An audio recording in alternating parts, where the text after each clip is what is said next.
और ये प्यार हमेशा बनाए रखें।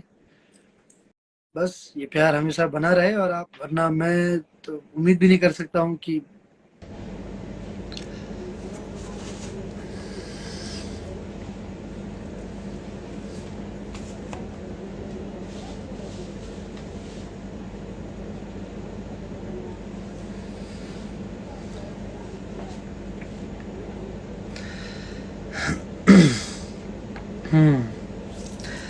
नमस्कार, प्रणाम, सलाम। हम आप सब के अपन प्रदीप पांडे चिंटू, और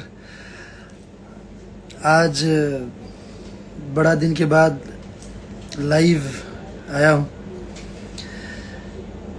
काफ़ी अच्छा मौका भी है लाइव आने का, और थोड़ा सा आज समय मिल गया तो मैंने बोला आज फटाफट मेरे परिवार से, मेरे लोगों से, मेरे दोस्तों से बात कर लूँ।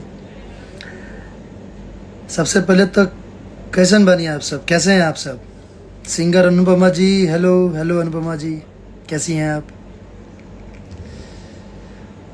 एक स्टाइलिश जॉइन मी, हाँ बिल्कुल भाई। Thank you so much, love you.